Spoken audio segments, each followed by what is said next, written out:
to write this program. Open a C compiler or an integrated development environment such as Code, Blocks, Dev C++, or an online C compiler. Create a new C source file and write the program code into it. Here is an explanation of a simple C program to print Hello World. The #include line is a preprocessor directive that includes the standard input-output library, allowing us to use the printf function. The int main line declares the main function, which is the entry point of the program.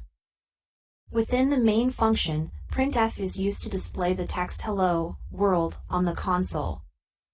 The return 0 statement indicates the successful completion of the program. Compile and run the program. The console output will display Hello World. Thus, we have successfully written a program in C to print Hello World.